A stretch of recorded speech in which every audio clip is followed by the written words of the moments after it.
சுற்றி இயற்கை காட்சி தான் எல்லா பக்கமும். கரும்பு, சீமப்புல் நடுவில் இருக்குது. இது பார்த்துட்டு இருக்குது சீமப்புல். இங்கே இருக்கிறது கரும்பு, தான் தேனி கரும்பு. அப்புறம் நம்ம ரயில்வே ஸ்டேஷனுக்கு ரயில்வே ரூட்டுக்கு மேலே ஏற போகிறோம். இதுதான் படிக்கட்டு. படிக்கட்டுகள் ரொம்ப இதாக இருந்தாலும் இதுலேயும் நம்ம ஏறிடுவோம் மேலே. இதோட நீள அகலத்தை பார்த்துருப்பீங்க. இது பூராமே அந்த ரோடை தாங்கிறதுக்காக ஒரு பேஸ்மெண்ட்டு. அப்புறம் இந்த கரும்பு பார்த்திங்கன்னா தெரியும், அங்கே வரைக்குமே கரும்பாக தான் இருக்குது. சுற்றி தென்னந்தோப்பு, அதை சுற்றி கரும்பு இருக்குது. நம்ம படிக்கட்டில் ஏறுவோம். அந்த ரயில்வே ரோடை நம்ம கேப்சர் பண்ணுறதுக்காக போயிட்டுருக்கோம். என்னடா இது பெரிய ரயில்வே ரோடு, நாங்கள் என்ன பார்த்ததே இல்லையான்னு சொல்லி நினைப்பீங்க. அதில் இந்த தேனிக்கு வர ட்ரெயின் புதுசு தான் எங்களுக்கு. பார்த்தீங்களா, நம்ம வந்துட்டோம். அன்று ரோடு, அந்த ரோடோட அந்த பாலம். அதை தவிர இப்போ நீங்கள் பார்த்துட்டு இருக்கு ட்ரெயின் ரோடு.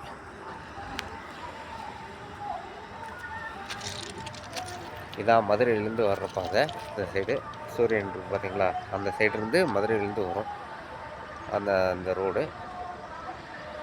இங்கிட்டு பார்த்தீங்கன்னா அந்த பாலம், பஸ்ஸு போக்குவரத்து, எல்லா போக்குவரத்துக்கும் அந்த பாலம். அதிலே 2 பாலம் இருக்குது. இது பெரிய பாலம், அதுக்கு பக்கத்தில் ஒரு பாலம் இருக்குது. அந்த வழியும் வண்டி போகும் வரும். இது இப்போ ட்ரெயின் ரோடு. அதே மாதிரி இங்கிட்டு பார்த்தீங்கன்னா இதுதான் தேனி பக்கம். இப்போ நம்ம நிழல் தெரியுது பார்த்தீங்களா, இந்த சைடு போனால் தேனி பக்கம். இங்கே ஒரு போர்டு கூட இருக்குது. அது என்ன போர்டுன்னு சொல்லி பார்ப்போம். போர்டையும் பார்க்கலாம்.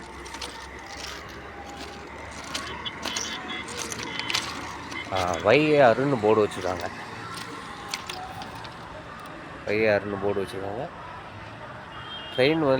ட்ரெயின் வந்தால் இது வழி தான் வந்தாகணும். நம்ம ஊருக்கு தேனிக்கு போடி வரைக்கும் போகும். இந்த பக்கம் போனால் போடி வரைக்கும் போகும். போடியிலேருந்து மறுபடியும் ரிட்டர்ன் வரும். சுற்றி பார்த்துருப்பீங்க எவ்வளோ இயற்கை காட்சிகள் இருக்குன்னு. அதாவது இயற்கை காட்சிகள் இல்லை, இது ஒரு இயற்கை வேளாண்மை. பூராமே விவசாய நிலம். மேலே பார்த்திங்கன்னா அந்த உச்சியில் பார்த்திங்கன்னா ஒரு கோயில் தெரியும். அந்த கோயில் கலெக்டர் ஆஃபீஸுக்கு பின்னாடி இருக்குது. அது மலை மேலே இருக்குது, மலை உச்சியில் இருக்குது அந்த கோயில். அவ்வளோ நம்ம ஜூம் பண்ணி காமிச்சிட்டோம். அந்த அளவுக்கு இந்த ரோடு எனக்கு இன்றைக்கி தான் நானே பார்க்குறேன். வந்தோம், சரி பார்த்துருவோம் அப்படின்றதுக்காக தான். சுற்றி இருக்கிற இது பார்த்திங்கன்னா தெரியும் எவ்வளோ பசுமையாக இருக்குதுன்னு. அந்த சைடில் வயல்வெளி இருக்குது, ஆற்றுக்கு அந்த சைடு வயல்வெளி இருக்குது. நடுவில் இந்த ஒரு வைகை ஆறு ஓடிக்கிட்டு இருக்கிறதுனால எல்லா பக்கமும் நீர்ப்பாசனத்துக்கு நல்லா வசதியாக இருக்குது. சரி, ஓகே. நம்ம குலதெய்வத்தை கும்பிட வந்தோம், அப்படியே பார்த்தோம். இந்த ஒரு ரயில்வே ட்ராக்கை எடுத்து போடுவோமேன்றக்காக எடுத்து போட்டிருக்கோம். தேனி மக்கள் யாராச்சும் இருந்தீங்கன்னா வையாதீங்க.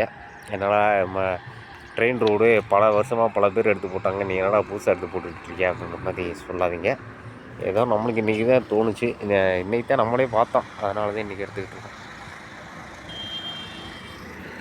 குன்னூர் நம்ம இருக்கிற ஏரியா, அங்கே நின்று எடுக்கிறோம்.